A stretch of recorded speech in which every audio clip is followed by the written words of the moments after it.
दूसरा अहंकार का कारण ऐश्वर्य, तमाम सुख सुविधाएं, धन संपत्ति।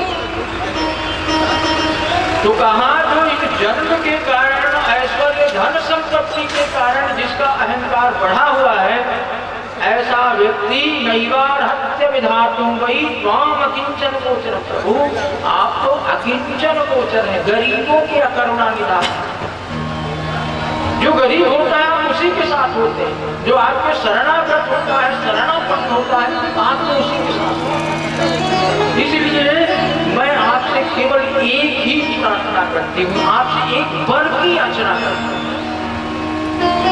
विपदः सन्तु नः सस्व तत्र तत्र जगद्गुरो भवतो दर्शनं यत्स्यात् अपुनर्दर्शन।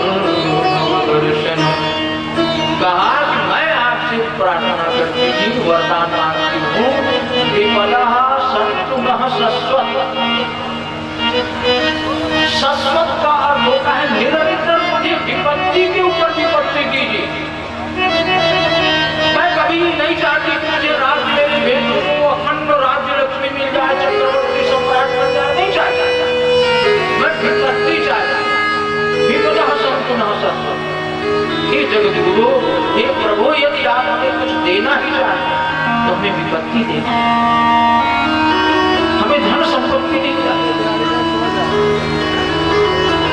क्योंकि धन संपत्ति आने से ही मनुष्य का अहंकार बढ़ता है। मानव के अहंकार का कारण उसकी संपत्ति ही है। वो फिर अपने से छोटों को तुच्छ ही समझता है। उसको लगता है कि ये हमारे सामने है, ये क्या कर सकता है, इसकी क्या औकात है। तो कहा मुझे ऐसी संपत्ति, मुझे आपका सानिध्य चाहिए। और मैं ये जानती हूँ कि जब दुख पड़ता है आपको कोई याद करे तो आप प्रकट होते हैं, आप रक्षा करते हैं। आपने जगह जगह पर हमारी रक्षा की, हमारे बच्चों की रक्षा की। भरी सभा में जिस समय द्रौपदी को निर्वस्त्र किया जा रहा था, वहां आप ही करते। दुर्वासा के द्वारा जब श्राप दिलाने की कोशिश की गई, आप ही करते। इसलिए हे प्रभु, यदि वरदान देना है तो विपदः सन्तु नः सस्वत्। ये जगद्गुरु हमें विपत्ति देगी।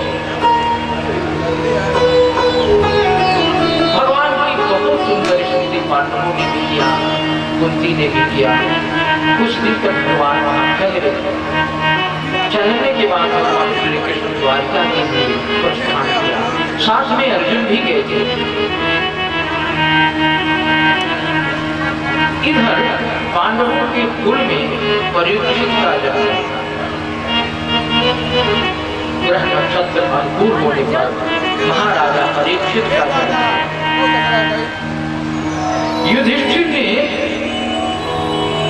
जन्म संस्कार जिस तरह का विधान होना चाहिए, हर तरह का अनुष्ठान, यज्ञ पूजन किया।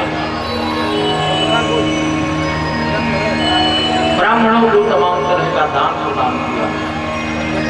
नामकरण हुआ। परीक्षित का नाम परीक्षित ही पड़ता। परीक्षित के दो नाम हैं, एक विष्णुराज और दूसरा परीक्षित। पंडित लोग जब नाम करने के लिए आए तो परीक्षित चारों तरफ देखते थे। बच्चे थे छोटे, जिनकी नजर चारों तरफ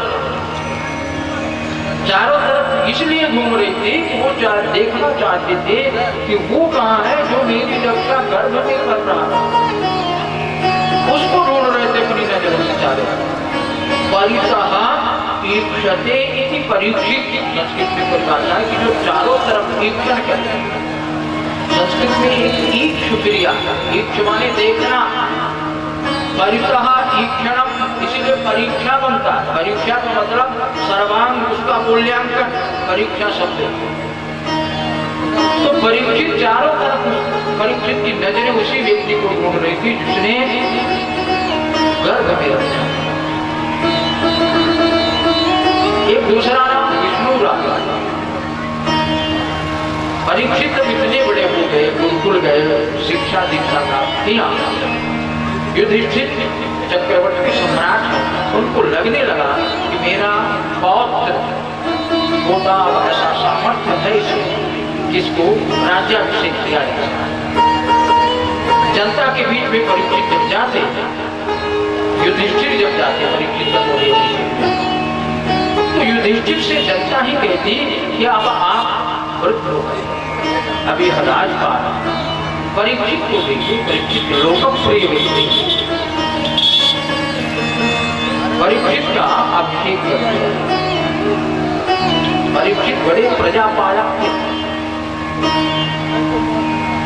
एक दिन परीक्षित ने देखा कि मेरी जनता